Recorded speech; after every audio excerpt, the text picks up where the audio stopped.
Good evening and welcome to Wednesday night Satsang. Let us turn within.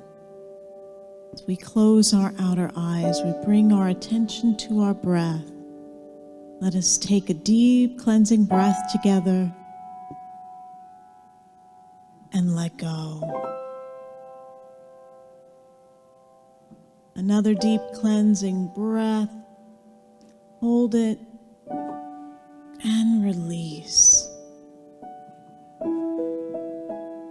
Bringing our attention to our heart space and being open to whatever is present there, whatever we have experienced on this solemn day for our country, whatever emotions are present, whether it be peace or anger or sadness, whatever it be, we honor it, we allow it, we bring compassion to ourselves and to our collective experience together.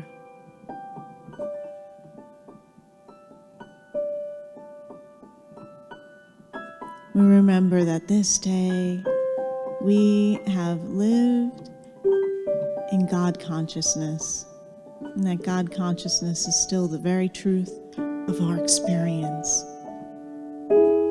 And so we feel that comfort, that peace, that support with us, within us, as we move into this sacred time of satsang together.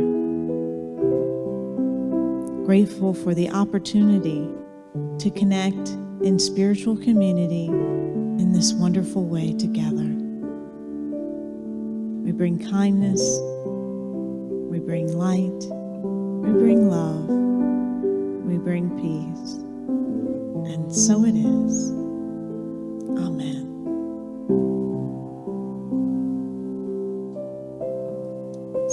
begin by singing our compassion for ourselves in this time and in this moment. I will be gentle with myself. Let's sing together.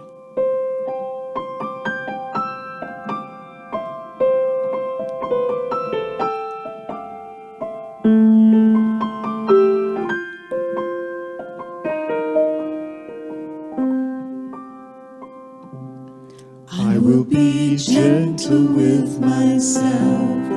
I will be gentle with myself. And I will hold myself like a newborn baby child.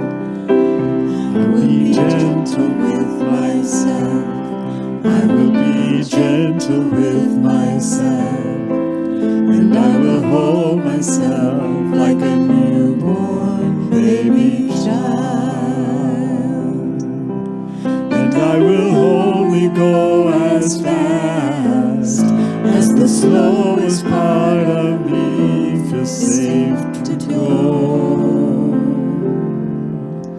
I will only go as fast as the slowest part of me feels safe to go.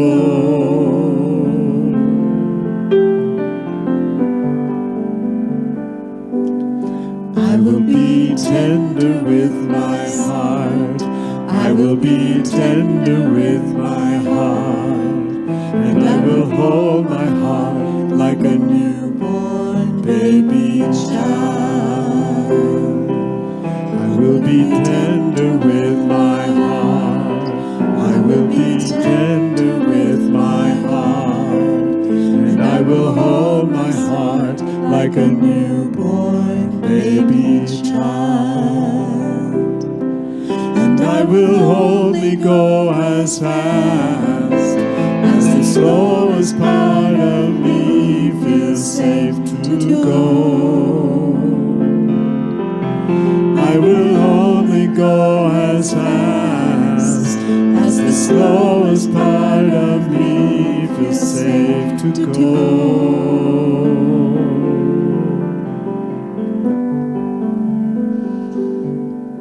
I will be easy on myself. I will be easy on myself. And I will love myself like a newborn baby child. I will be easy on myself. I will be easy on myself. And I will love myself like a newborn baby child. And I will only go as fast as the slowest part of me feels safe to go. I will only go as fast as the slowest part of me feels safe to go.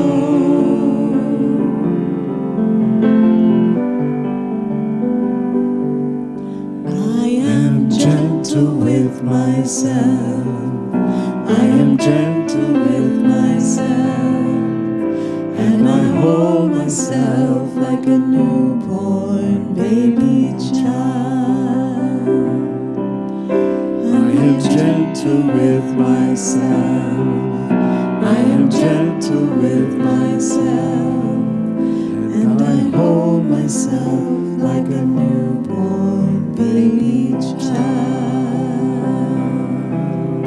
And I hold myself like a newborn baby child.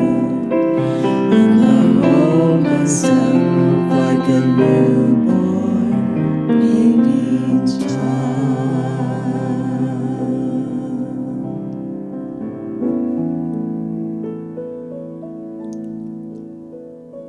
Om Namah Shivaya. The divinity in me bows to the divinity in you. Let's hold that light with each other as we sing.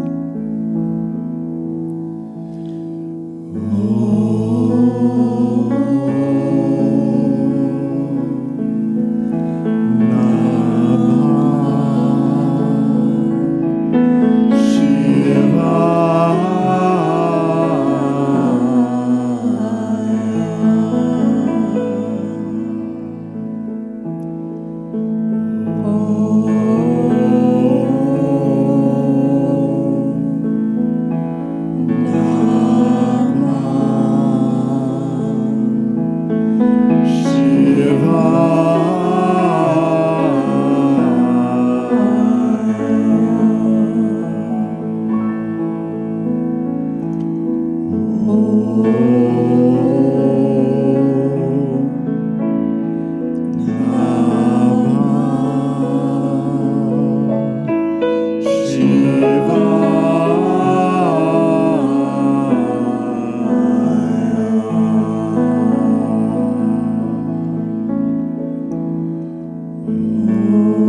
And so let us allow this last vibration of that syllable to move through us now. As we gently rest in whatever place you have chosen to be seated, however it is that you are sitting comfortably, resting in a way that is relaxed and open in mind and heart. Just take a few moments to let your body be at rest and let your breathing be easy and natural. Breathing in and breathing out. Bringing your attention into your body, into the present moment. Watching yourself breathe.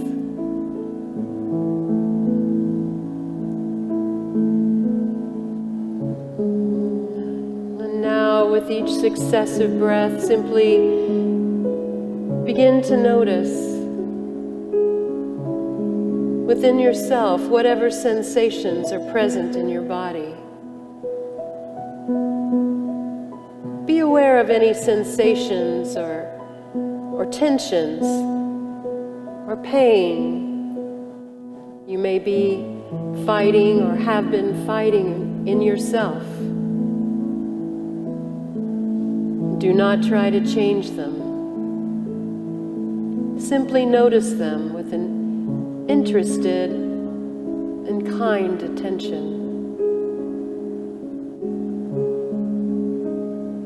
Breathing slow and easy. In each area of struggle that you discover, let your body relax and your heart soften. Open to whatever you experience now. Don't resist. Allow it. Let go of the battle. Breathe. And let it be.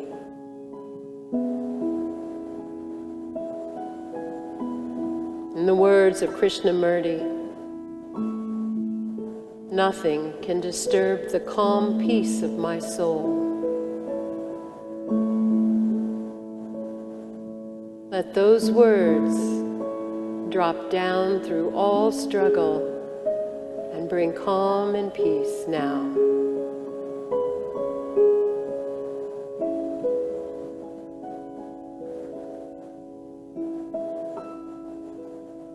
Now shift your attention to your heart and mind. Breathing slow and easy, deeply. And notice what feelings and thoughts are present in you. Be aware of any feelings or thoughts you may be struggling with, or fighting, holding back or denying, avoiding.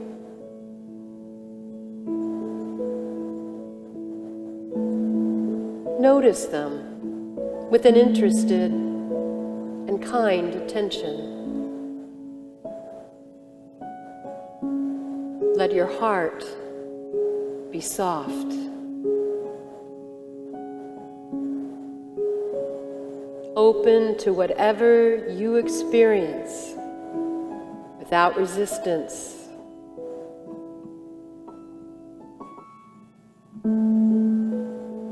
Let go of the battle. Breathe quietly and let it be.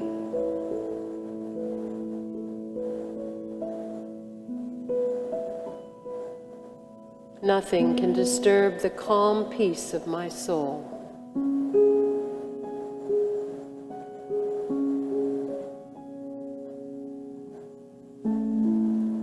Breathing slow and easy. cast your attention over all the battles that still exist in your life, within you, outside of you. Sense them inside of yourself.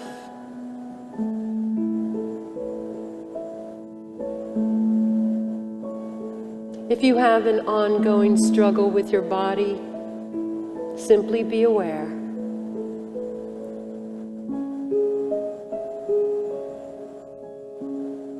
If you've been struggling with your feelings, or resisting them, or any one of them,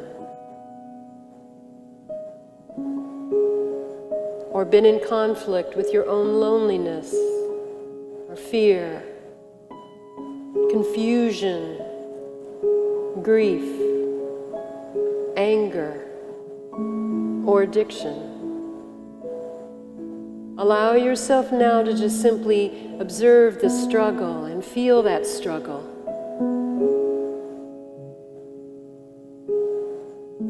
Notice the struggles with your thoughts as well. How have you carried on inner battles?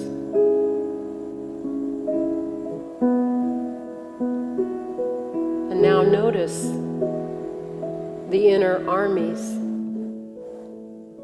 the inner dictators, the inner fortifications, the resistance. Be aware of all that you have fought within yourself and how long it has gone on within you.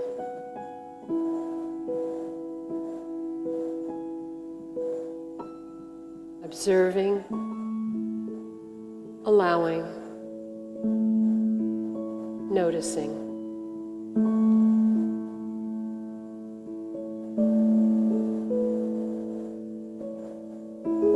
Breathing in and out, and gently with openness, allow each of these experiences to be present, simply noticing each of them in turn, with interest and kind attention. Open to whatever you experience without fighting.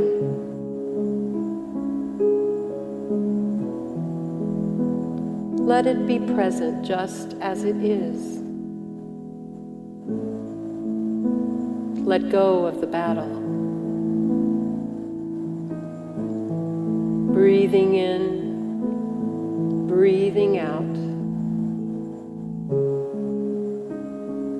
And allow yourself now to rest.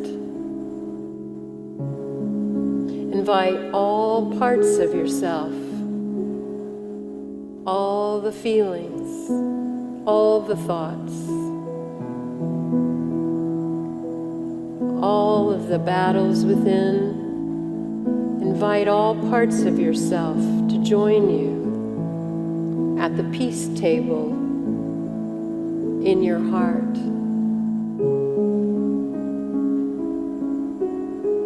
Knowing that nothing can disturb the calm peace of my soul.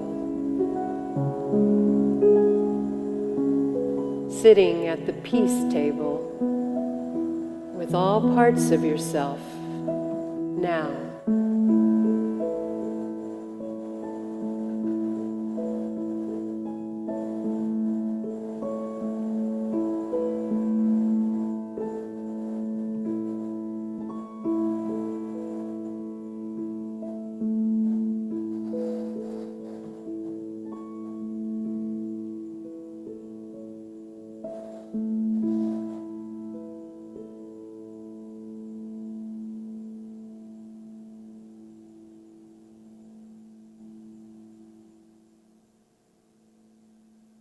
Breathing, noticing, returning, to this time and to this place.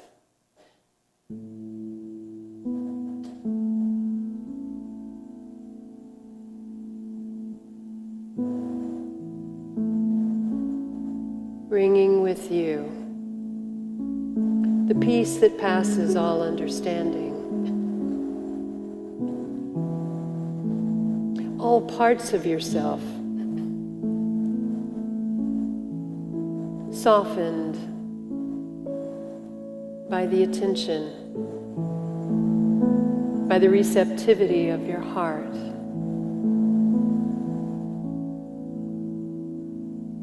By letting go of the battle and just observing, just knowing, just seeing, just being aware. Acceptance and embracing all of yourself.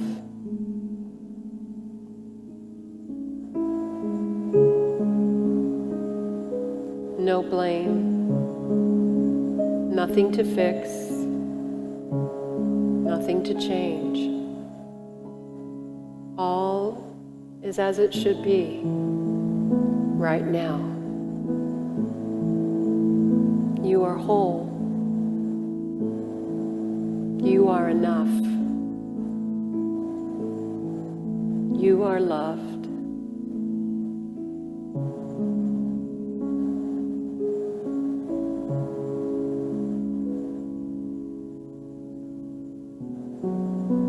Breathing in and out.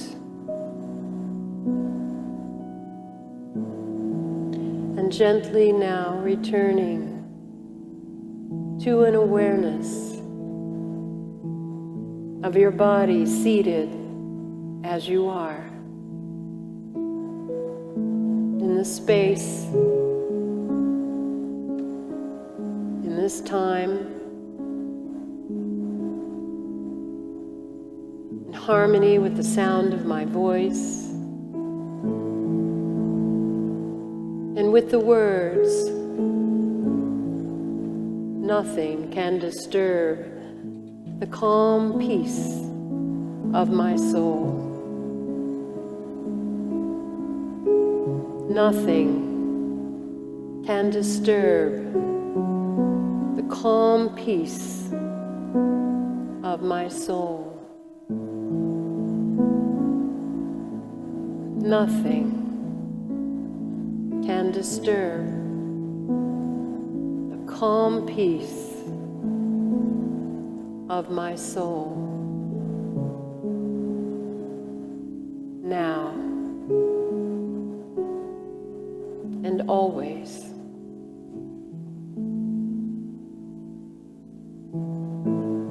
And so it is.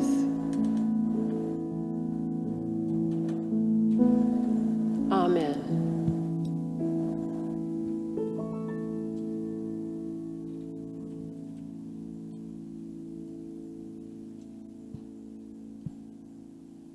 We bring that peace forward into our present awareness as we return our attention into this space. Meditation is at the very heart of what we do here at Wednesday Night Satsang. And if you're new to Wednesday Night Satsang, welcome everyone. We are here to practice spiritual principle, to engage in practices together so that we can bring into our consciousness that heart-centered, love-centered, light-centered, peace-centered awareness. And what a blessing it is when we join together in community so that we can create that experience. It is a powerful way to engage ourselves fully into the practice. And so I invite you to share your gratitude now as we receive our tithes and offerings for this ministry. In Buddhism, the practice is called dana, and it is a gift that is given to further the spiritual teachings into the world.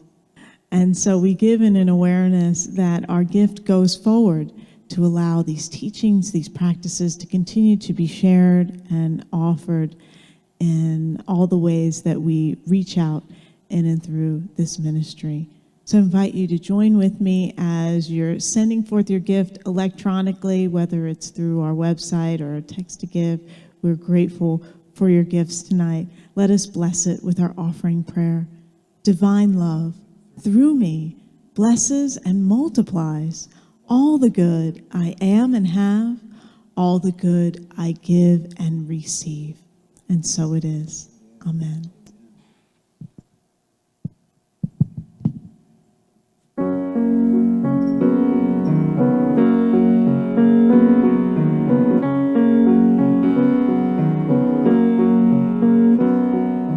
Bows and flows of angel hair and ice cream castles in the air and feathered canyons everywhere.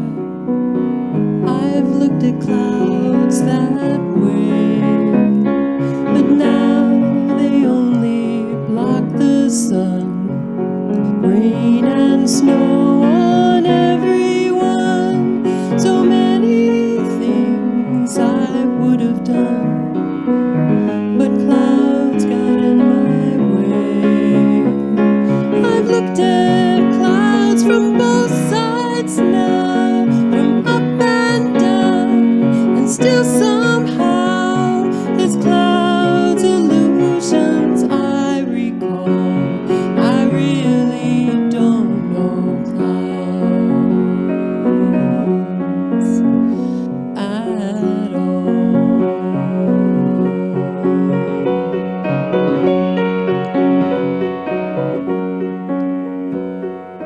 Moons and Junes and Ferris wheels, a dizzy dancing way you feel when every fairy tale comes real.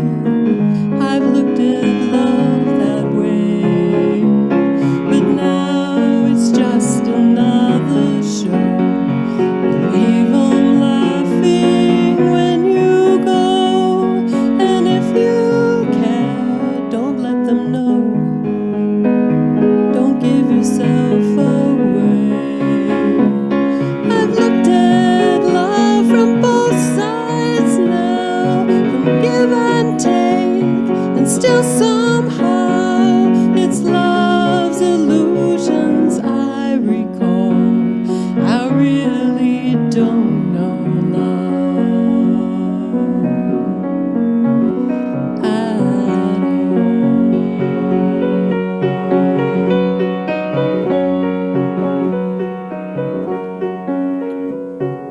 Tears and fears and feeling proud to say I love you right out loud.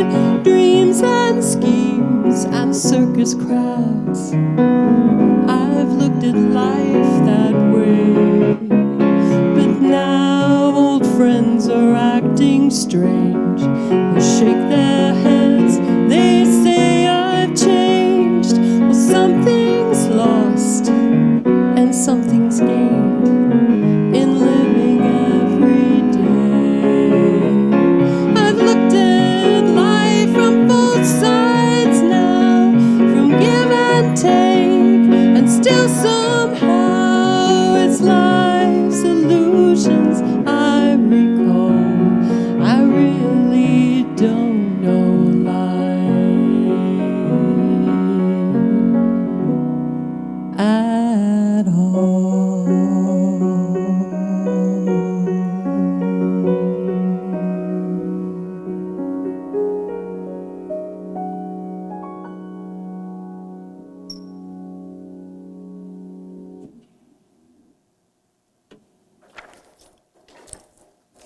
Thank you, David. I wanted to sing that song as an opening for this portion of our Path with Heart. It is entitled The War Within, and basically what it is the things that go on within us. In this particular song, I've known it for 45 years. I don't even want to even guess, at least that long. But it's about how our viewpoints and our perspectives change with experience and with time. And what we once thought doesn't always serve all the way, you know? It changes and morphs as we change and morph. And so the thing of it is that we are always in a sort of like a flow of conflict and of changing ideas and of conflicting thoughts and feelings. And we can live very much in that conflict, or we can find a way to allow it to be all right without resisting it, and allow ourselves to be at peace even while we are changing, even while we are learning. You know, this isolation that we've been in, practicing this past year, it's promoted greater identification, I think, with our internal thoughts and our feelings. I think that the illusions and fears that we have, the insecurities, the self-consciousness, the lack of self-worth, sometimes, you know, the feelings of despair can come up, of loss and anger and addiction and all kinds of things that were sort of in the shadow or underneath can definitely arise when we really don't have the feedback from the outer world the way we're used to. And it makes us, I think, more inward. And sometimes that's a good thing, because we can become more reflective, we can become more aware, more time to observe the world and ourselves in it. It can also become self-destructive if we turn our attack thoughts on ourselves, and if we use our deeper reflection and our focus on ourselves to be negative and harmful or hurtful. It's up to us, and we need to find balance, and we need people from the outside. So no matter whether you can be in person, please keep your networks healthy. Keep calling, keep reaching out, and allow yourself to get the feedback and the perspective of the people who know you best and who love you, and believe them. That's the other thing. There's been political and social justice issues that have been claiming a lot of our attention collectively, and particularly in the light of the pandemic and its solutions. So we're seeing also that a lot of that consternation that we may be feeling internally, we see it out in our society as well.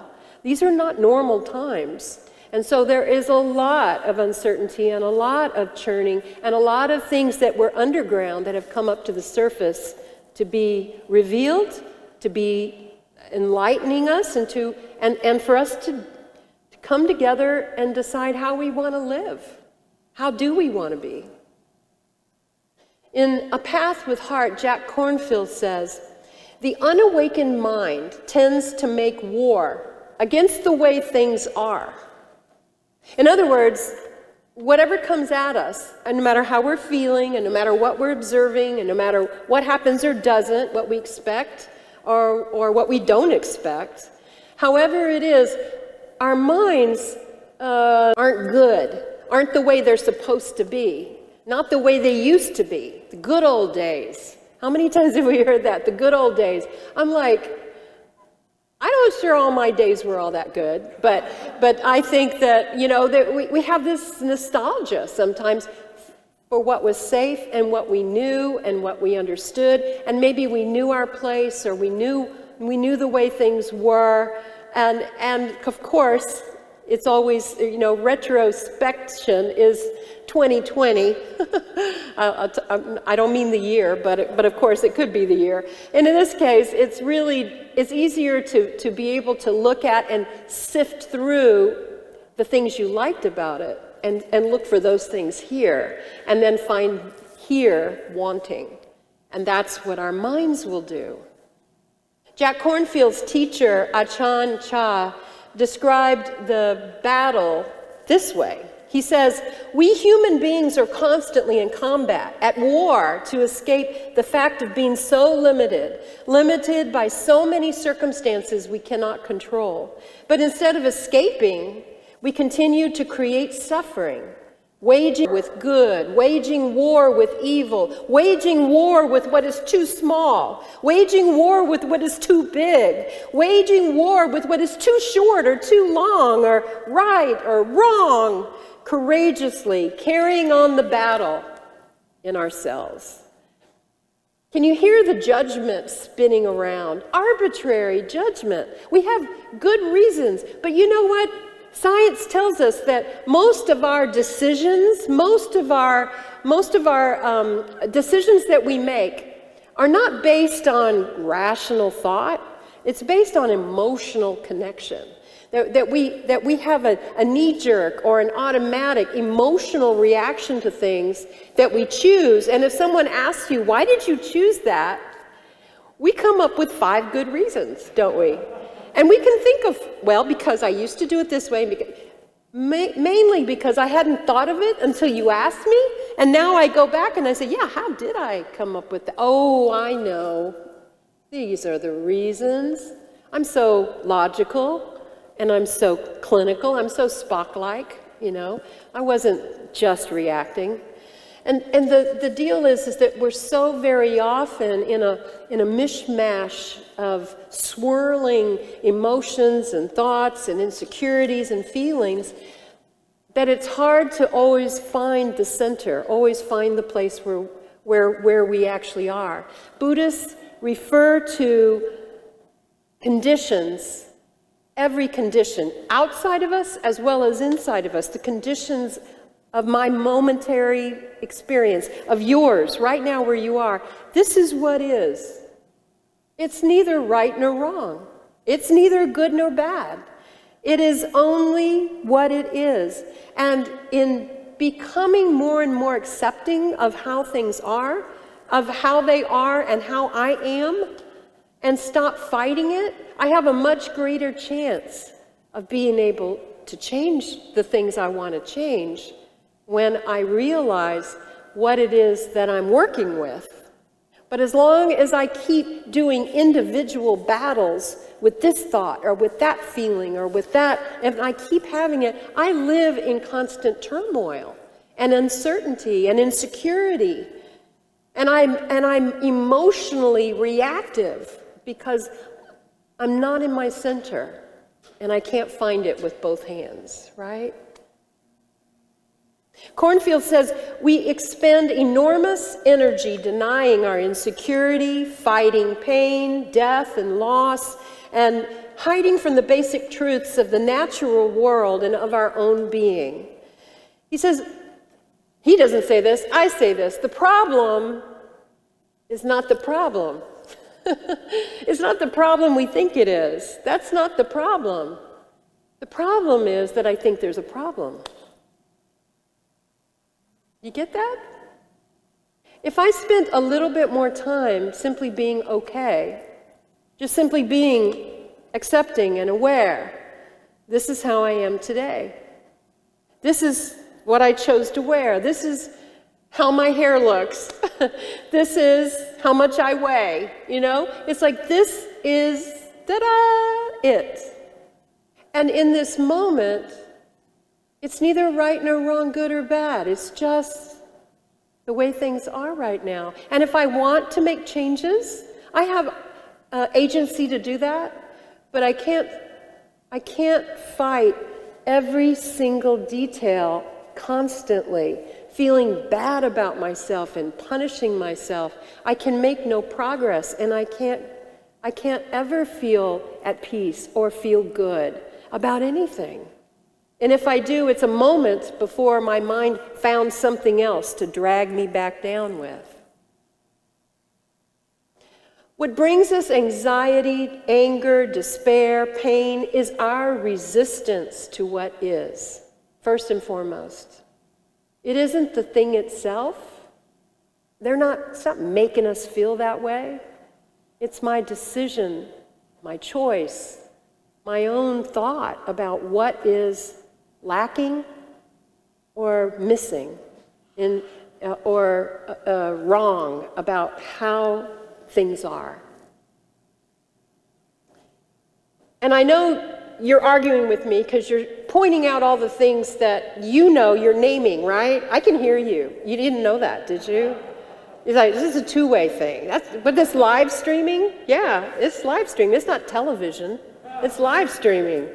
So I can hear what you're thinking. Why? Because I think those things too. I'm not saying that everything is fair or right and in no need of change. But everything is as it can be right now. It is the summation of all decisions and choices made to this point, whether it's external, communal, or whether it's internal and singular. Whatever the decisions and choices are, this is how it is. Can I just be with it for a moment? Can I just be here before I start picking it all apart and just throwing out things arbitrarily, honestly? This situation, the conditions are not the best they can be. They're not even the way they should be necessarily. Maybe, not even the best it can ever be. But to make things right means we need to see them right. And that's different. Listen, this is what Jesus says. He always said, truly I tell you. That was one translation. Actually, what he was saying, hey, folks, listen. He was saying, listen to this. This is the truth. Write this down. Matthew, write this down. If you do not see things as they are, you cannot be part of the change for the better. You hear what I'm saying? I'm not saying that you're not noticing this thing or that thing that bothers you, and you're assuming that everything else that's not this is okay. You're not paying any attention to that, but you got your attention on this thing. This is the problem. If you just could fix this, then everything would be okay. That isn't how it works. Nothing's ever going to be okay. Because even if you fix this, or eliminate it, or give it away, or whatever, something else will take its place because your mind is constantly searching for the outlier, constantly searching for the thing, the problem to solve. Because somehow we're getting feedback on that. We're getting a positive hit on that somehow we're noble or virtuous or taking care of business or keeping things under control, and nobody's going to know the truth about me if I just keep this thing out of the way. If you don't see things as they are, you can never change things for the better. And when I say change things for the better, not with your laundry list of what is wrong, that series of moving chess pieces. I'm not saying, okay, today I'm going to I figured it all out, I know what's wrong, I'm going to fix this. I'm going to get going on this stuff. What we tend to do is we tend to spar either with the people in our lives or with the things in our lives, like chess pieces on a board, that I make a move, you make a move, or the universe makes a move, and I make a move, and then but it's transactional when I'm acting like that in the world. Because what's really happening is I'm still in conflict. I'm at war all the time. I'm always trying to one up or get something different or better or more. But what I'm really doing is always reacting, always reacting, always reacting. I think I'm acting, but I'm not. I think I'm fixing or changing, but I'm not. I'm in transaction with the things that are at the same level. You can't solve a problem at the same level it's been created at. You have to rise up. And when you rise up, you see something in context. You see the wholeness of it. You see something more than just the next move on the chessboard. You see where it might just fit in the big scheme of things, that it might actually be on its way to changing, to becoming something else, because a lot of things are in process. You're in process, I'm in process. The world is in process. Everything is changing and evolving.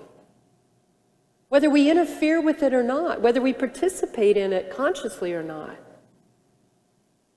When you can see the greater context, using the light of the one fundamental truth, that we are one, that we're all connected, that everything is all connected, and that I think it's you, but I keep forgetting that you are a part of me, and that I'm a part of you. And then everything changes, you see? The real power resides not in our minds, but in our hearts. If you take nothing else away tonight, just place your hand on your heart. This is the seat of your wisdom, of your understanding. This is the place that opens or closes.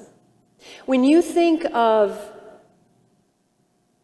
someone or something that is bothering you right now, whatever it is, a condition that is troubling you, you can feel, can you not feel? I can feel it already, a constriction coming down. It closes down a little bit. You can feel it getting heavy, prickly. There may be a number of ways you would describe it.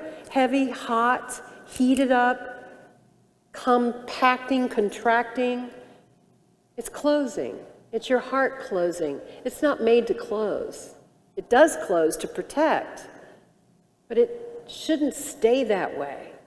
It's made to open. And breathing and letting go and embracing. Now think of someone you love, someone you care for, someone that you want to embrace right now. As you think of that person, you can already feel their presence, and you can feel your heart getting spacious and open, right?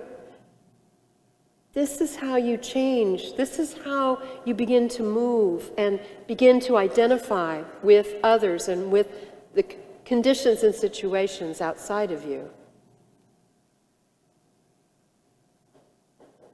What we are drawn to is what will draw us into greater engagement, not what we're propelled against. That's not how we change things.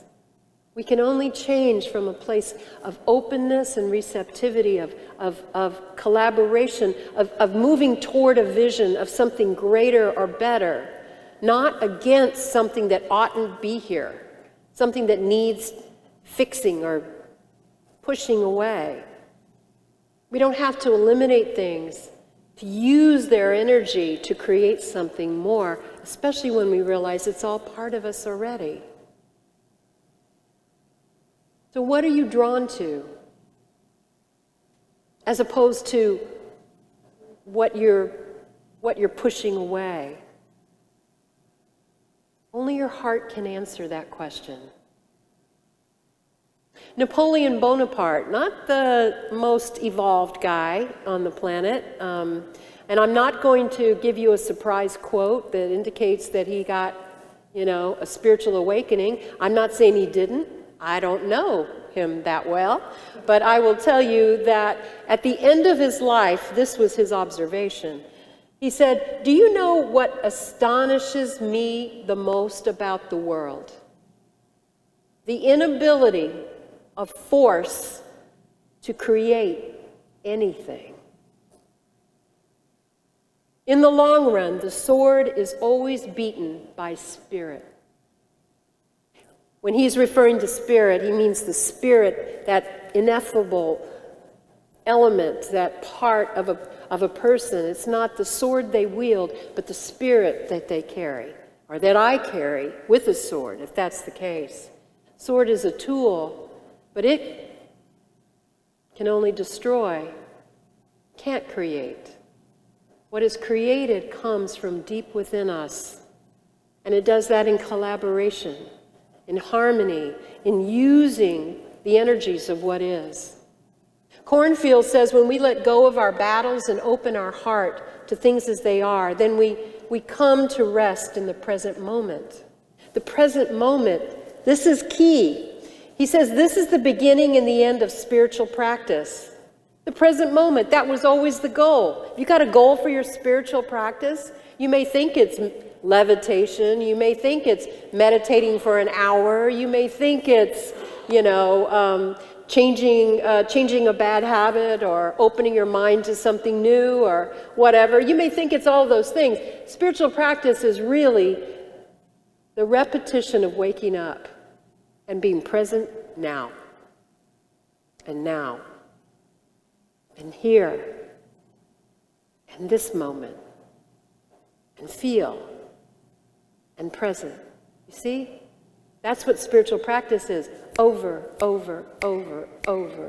again.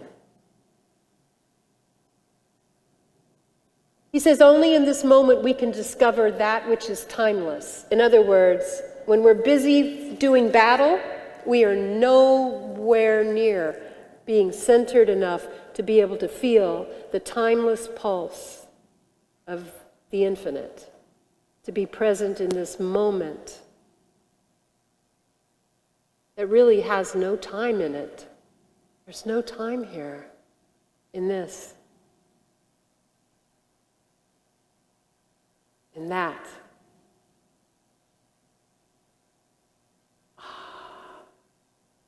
Now. Only here we can find the love that we seek. Love in the past is simply memory, and love in the future is a fantasy. Only in the reality of the present can we love, he says. Can we awaken? Can we find peace and understanding and connection with ourselves and with the world? The present is pivotal. It means everything. To be present in this moment, right now. It's the only place you can make a new choice. You can't re-choose yesterday. You can't choose tomorrow.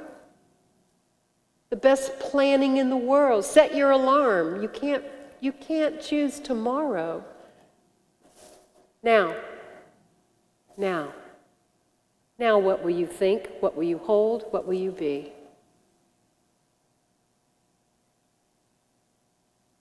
Cornfield says, to stop the war and come into the present is to discover a greatness of our own heart that can include the happiness of all beings as inseparable from our own. This remembrance that we are one with everyone, even those we despise, even those we fear, even those we do not want to let into our house. It's okay. You can have boundaries, but you recognize that you are not separated from the deepest part of you to the deepest part of them. Not their behavior, but to the deepest, truest purity of them, in the depths of them.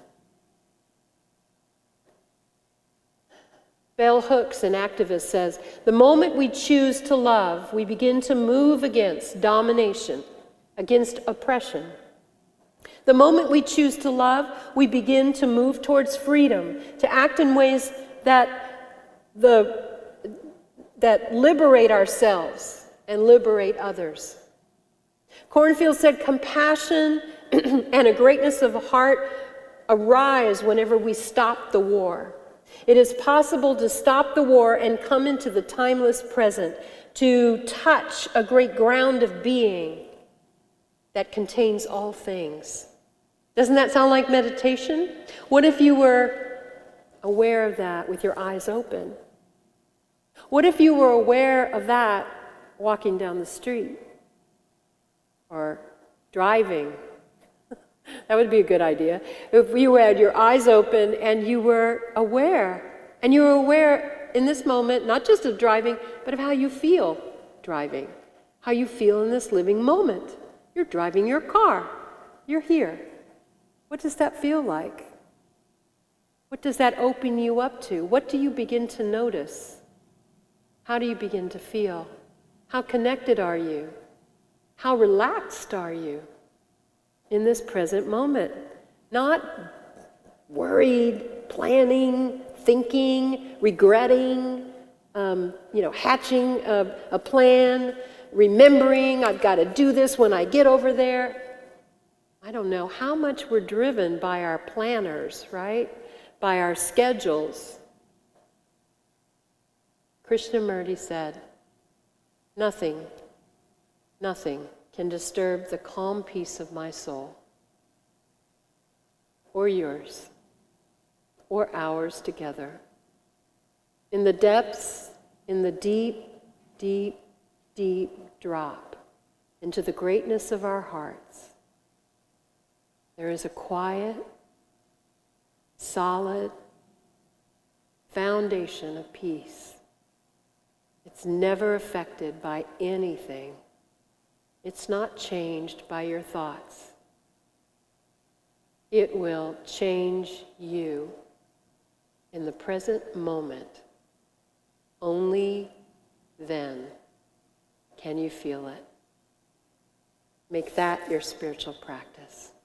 God bless you.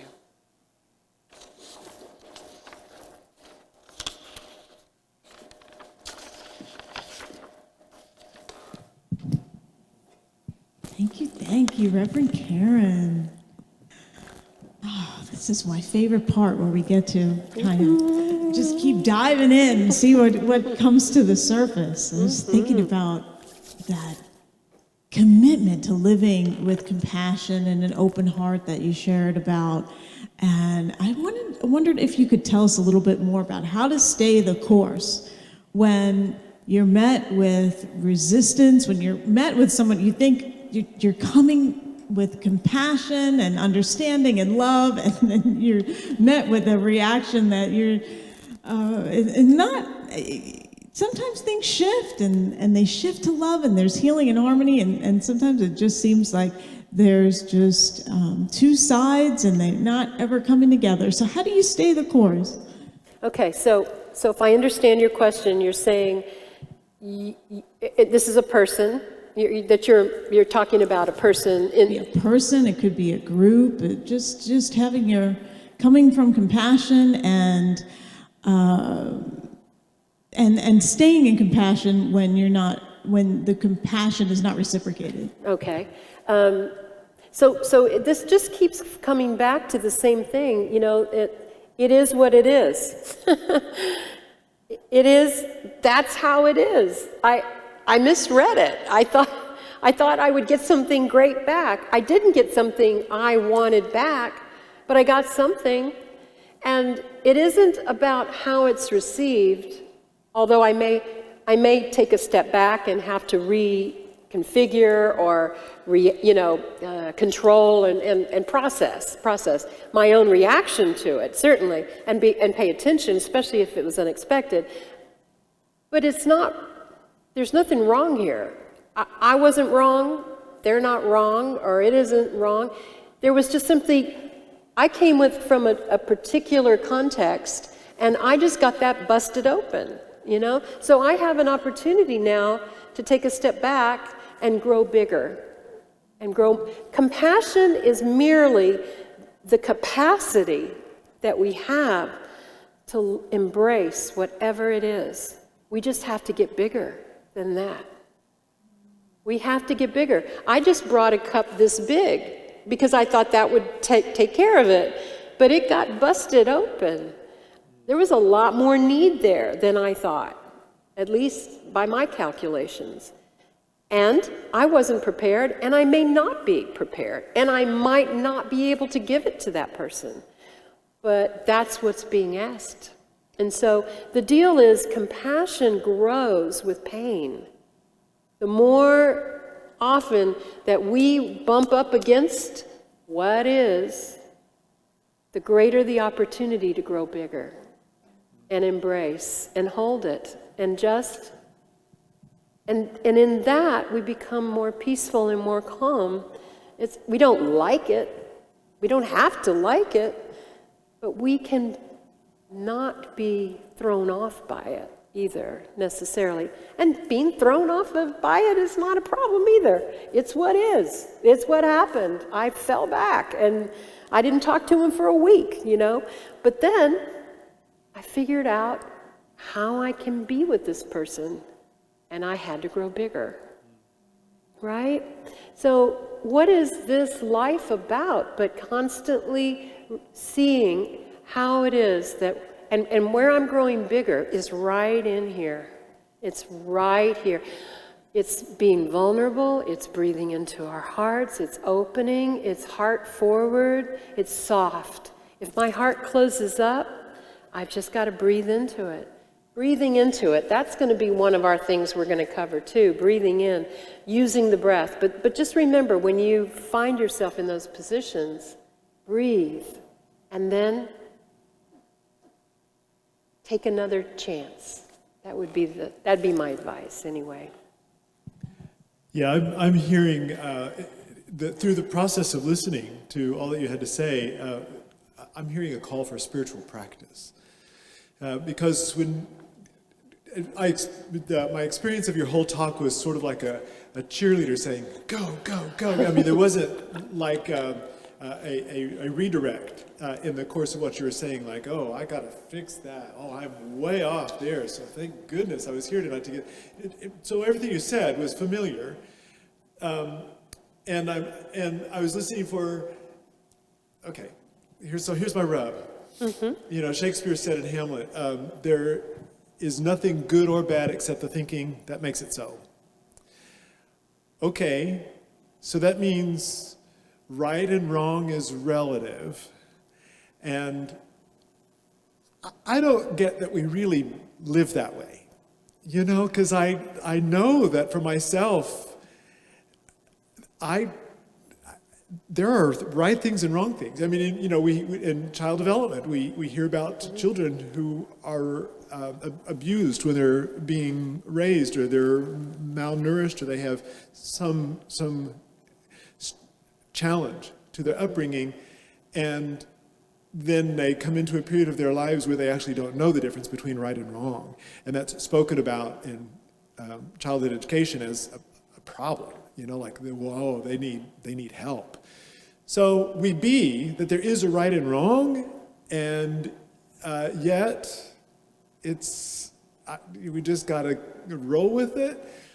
I don't know. So that's when I started listening through that lens, and you then started talking about love and compassion and opening your heart and accepting it for what it is. How is it that Cornfield said that the only problem is describing it as a problem? You know, it's neither good nor bad. The problem is in describing it as there being a problem. But I think I think that that's a dull life, and I think it's unrealistic.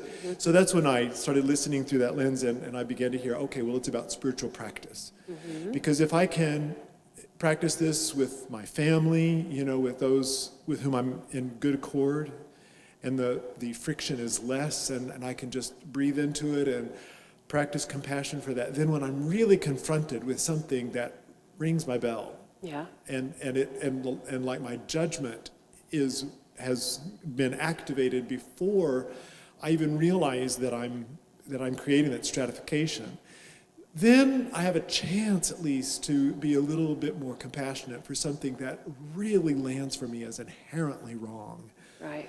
Right. And you know, what I want to say is that it's not that there aren't things that need to be changed, right? I'm a 1 on the Enneagram. I'm a perfectionist. I am social change. I mean, I am like calibrated for this lifetime this way. And I'm merciless on the interior plane. And externally, I would fall on my sword on a principle. I would die on a principle. I know that about myself. That is not reconciled with peace and, you know, laissez-faire spirituality. But I will tell you this, what I have found liberating is that I cannot fix things when I fixate on them. Mm. When I'm fixated on them, I am too small. Oh. Because I'm only getting the thing that's rubbing up against me right here, right now. And there's going to always be stuff rubbing up against me, right? And so what I have to learn is to become more tolerant of everything and more embracing. And instead, sink into my heart. My heart has to be the thing, not my thinking. My heart has to open to what would I like to create. Because whatever's coming at me is energy, and energy can be redirected. But if I don't see it, and if I don't use it, then I have a broken answer to start with. I need to take what is and transmute it and take it in another direction. Maybe I need friends and I need help to do that, and I need to do it communally and all that. Absolutely. But just because I'm seeing things as they are does not mean that I cannot also be part of a solution when I feel with my heart into what can I do to bring more peace, to bring more light, to bring more love. What can I do to this mixture and inject into this? Because there needs to be some more. And if I see it and I'm upset by it, then I'm part of it, right? I'm part of the answer. So I can choose, to the best of my ability, to bring from my heart the answer I can bring. And then I begin to see what can change in the world. It's going for something instead of constantly fighting things near at hand. So I'm with you. Yeah. I think you're a one too. No, I think everybody's a one. No. but I really appreciate what you're saying, and thank you for bringing that up, because that is the rub, isn't it? It's. But then don't we have a responsibility? And things have to change, and we have to change them. Yeah, and bring a bigger container, like you just said. Yeah, but start here. Yeah. Start with the heart. The mind will follow. The mind will figure out a way, but the heart will lead us to what we want to create, right? Perfect. Thank you, Karen. Thank you, David. As we're centered into our hearts more, let's consider that in our lives that is causing us to be disturbed, and take it into prayer. Take it into our heart space. Breathe in. Whatever war we're experiencing with another person or group of people or way of thinking, let's turn that all over to God now. And know that God is so much bigger than the problem. God's got this. We remember that. We let it go, and we are ready to see it transformed, transmuted into love, into peace and healing. Inviting you now to speak aloud into the space where you are, the names of the people, situations, conditions that you would like to hold in prayer, that you would like to see healed and transformed and blessed. Let us speak those names now.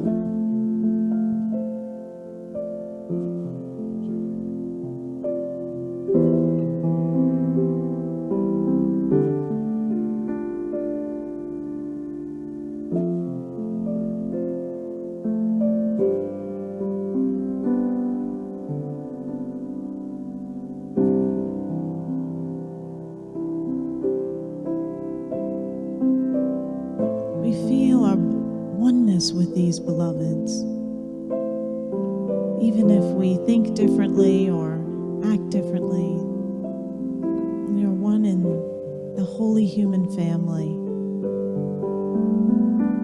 And so we wish for them the highest good, and we affirm it and we pray it into being. And we trust in God working in and through all of these lives, these situations and conditions,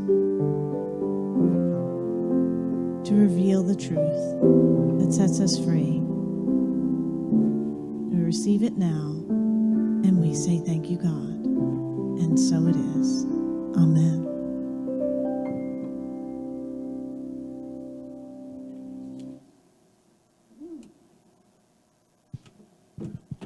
we're going to keep exploring this weekend with you on Sunday at 11 a.m. Central. Join us on our live stream as Reverend Michael shares his message, Never Waste a Good Crisis. Another right-on-time message. We're feeling a theme here happening as he continues his series on the evolution of consciousness. You'll want to be there this Sunday morning, as well as joining us on our Unity in Espanol Facebook page for the same message, or Claudia Olmos's interpretation of the message in Spanish. So invite those that you know who are Spanish speakers to join us for that, and to know that the Unity message is alive and being shared in our Spanish language ministry as well, in so many beautiful ways that we're getting our message out there. Sunday afternoon, we have our virtual spirit groups information session. So if you've ever wondered, you've heard us talking about spirit groups, and we all get together and we study spiritual principles, books, Sunday lessons, different themes that are offered in spirit groups. Come and check it out, find out more. They're small groups and ways for you to connect. Like Karen said, keeping your networks healthy, this is the way to do it. Join a spirit group, and the Zoom link to the session is on our website, so check it out and be more connected with our spiritual community. A way that you can be on campus safely together at this time is to be a part of our Wednesday food distribution with Unity in the Community. We are serving over 1,000 local families, so sign up to volunteer on our website and give a hand in feeding our community through the wonderful ways that we are committed to social action in our ministry. Next week, I'm continuing our series on A Path with Heart with Take the One Seat. It is the night of the inauguration, and we are going to want to hold the space together and all that we are going to be experiencing on that day, to be centered in our practice of peace in the midst of that. Join us. You'll want to be together next Wednesday night right here again. And if you have been hearing things when you've come to services, when I first started coming to Unity, it sounded like there was a Unity speak, like some other spiritual language that I needed an interpreter to kind of get on board with what, the way that people were talking and sharing about spirituality had come from a traditional Christian path. And so this was new to me. Unity classes are the way to get informed, to find out the deeper meaning behind all the different terms and the different ways that you may be hearing us share our spiritual teaching. So we have Spiritual Education and Enrichment Week. It is 6 days with 8 classes. There are day and evening classes, and there's no class on Wednesday night. You'll still be able to come to our Wednesday night service, so know that that's free, and you can take up to 4 classes. It's really open to everybody. Beginners are welcome. All of our ministers are teaching, and we have 2 of my very favorite spiritual education and enrichment, SEE, we call it, teachers that I've ever had will be teaching as well. So check it out and register at our website, unityhouston.org/SEE.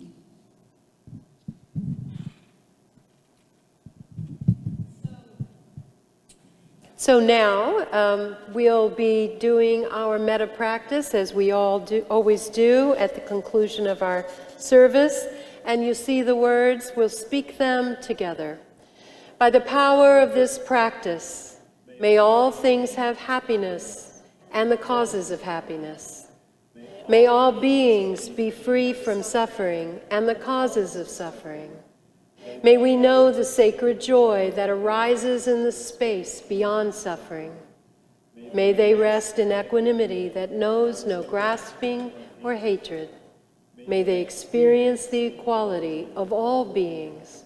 May my practice be of benefit to all.